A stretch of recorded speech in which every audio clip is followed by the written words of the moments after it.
Bendiciones. Quiero venir en esta mañana, ¿verdad?, a compartir con ustedes un pequeño pensamiento, algo en lo que he venido meditando hace par de días. Y es referente a la historia de la parábola del hijo pródigo. Y de verdad que repasando esa historia nuevamente, leyéndola, me conmocionó tanto. Porque a veces decimos, ay, no voy a leer esto porque ya yo lo he leído anteriormente. Pero siempre que volvemos a leer algo nuevo, Dios nos enseña, algo nuevo descubrimos, en algo somos edificados y ministrados. Y yo meditaba, ¿verdad?, en la parábola del hijo pródigo.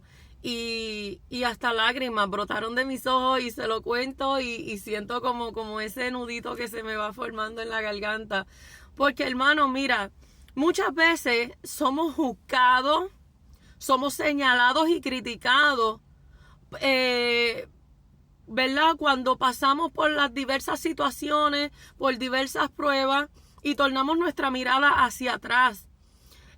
Gloria a Dios por los que conocieron al Señor y nunca se han apartado, nunca han tocado mundo, nunca han experimentado lo que son los placeres carnales de este mundo. Gloria a Dios por eso. Y créame, y se lo digo de todo corazón, yo hubiese querido ser una de ellas también, de nunca haberme apartado del Señor desde que lo conocí, de nunca haber tornado mi mirada hacia atrás, porque aunque para muchos parezca absurdo el que yo pueda expresar que el Señor ha sido lo mejor que me ha pasado en la vida, para muchos sonará absurdo porque dirán, ay, pero si fue lo mejor que te pasó en la vida, ¿por qué te has apartado? ¿Por qué has tornado tu mirada hacia atrás? Hermano, esto cuesta. Esto cuesta. El que le dijo a usted que este caminar es fácil, búsquemelo para decirle mentiroso en la cara. Esto no es fácil. Simplemente muchos tienen la capacidad y la resistencia de saber pelear más que otros. Y esto no es cuestión de que, no, eso es en estos tiempos. No, mi amor, desde los tiempos bíblicos, desde los tiempos de cuando Jesús, ¿verdad?, reinaba y caminaba en esta tierra, estamos viendo hombres que lucharon y batallaron con la carne, con los placeres del mundo, que tuvieron sus batallas. Hombres que fueron juzgados, criticados y señalados también como usted y como yo. Pero yo meditando en la parábola, ¿verdad?, del hijo pródigo, podemos ver cómo este joven le pide a su padre la herencia de sus bienes. El padre, tal vez sin titubear, hoy en día mi hijo viene y me dice eso, yo le doy, olvídate, tremendo cuestionario, tremendo testamento, le peleo, tal vez, olvídate, yo refunfuñeo hasta más no poder, boricua al fin pa' colmo. Pero relata la historia, ¿verdad?, que el padre no titubeó, ¿verdad?, y le dio la parte de su herencia. Y relata la historia que este joven se va y malgasta su herencia, malgasta esos bienes que le cedió su papá, parte que él pidió, él mismo lo pidió, y su padre se lo concede. Él se va, hace y deshace, olvídese, en todos los placeres del mundo, habido y por haber. ¿Qué pasa? Que después que él malgasta todo eso y se encuentra en una situación difícil allá en esa provincia donde él se encontraba, entra en lo que es una reflexión, en reflexión que hemos entrado usted y yo, que me escucha, cuando hemos tornado nuestra mirada hacia atrás. ¿Por qué? Porque nos damos cuenta que por más que podamos reír, que por más que podamos pasarla bien en el mundo, cargamos un vacío y más cuando ya tenemos esa semilla sembrada en nosotros. Cargamos un vacío y aunque digan que no, el Espíritu sigue tratando con nuestras vidas. Dios sigue esperándonos y Dios sigue llamándonos. Dios sigue poniendo personas en el camino que te digan y te recuerden quién tú eres y lo que Dios tiene contigo. Pero vemos que después que él malgasta su herencia y se ve en esa situación tan difícil donde se vio mendigando, donde se vio sin tener para poder alimentarse. Podemos ver la historia, ¿verdad? Detalla muchas cosas más, pero el tiempo es corto y quiero resumirlo. Podemos ver cómo él entra en una reflexión y decide regresar a la casa de su padre, sintiéndose indigno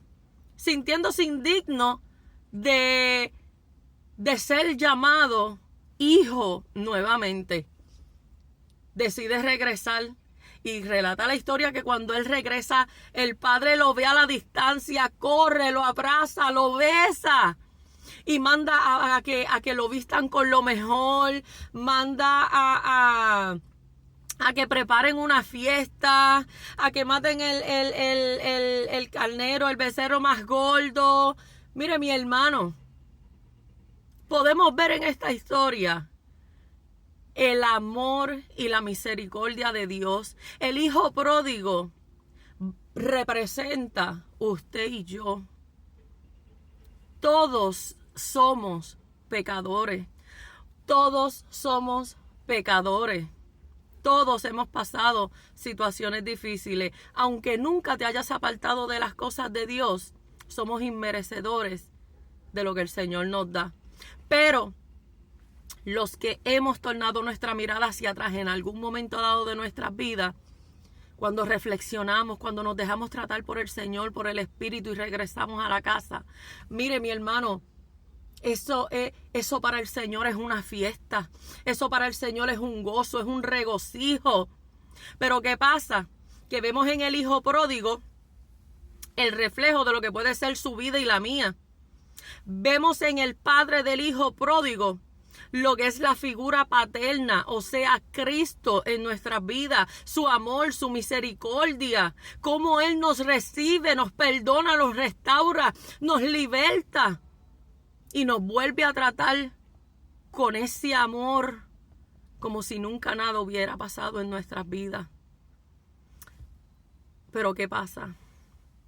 Aquí hay un detalle bien importante y es lo que muchas veces nos topamos cuando llegamos a la casa del Señor. Y es que ese padre tenía 2 hijos.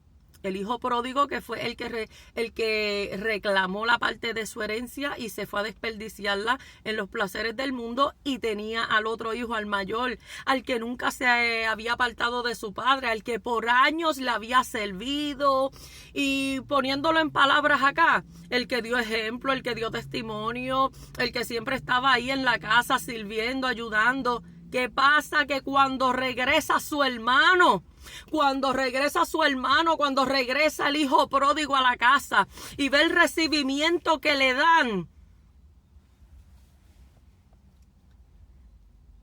se levanta el celo.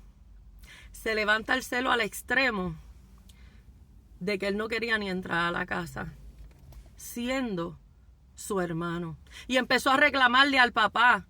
Pero ¿por qué con él haces esto? ¿Por qué con él haces esto otro? ¿Por qué con él haces esto? Y yo que esto, y yo que te he servido, y yo que he estado en tu casa todo el tiempo, y yo que... Mire, mi hermano empezó a reclamarle al padre. Empezó a reclamarle al padre por qué le daba ese trato al hermano. Y muchas veces nos topamos con eso dentro de la iglesia, donde vemos al pecador arrepentido que llega y empezamos a darle de codo. Empezamos a dejarnos usar por el enemigo para hacerle de piedra de tropiezo, para estar todo el tiempo, ese es un pecador, ese no va a cambiar, y siempre estamos con el dedo acusador, con el dedo señalador, mi hermano, cuando se supone que nosotros hagamos fiesta. Y yo vengo a decirte a ti en esta hora que me vas a escuchar, no importa por lo que tú hayas pasado, levántate, llega y regresa a la casa de Dios.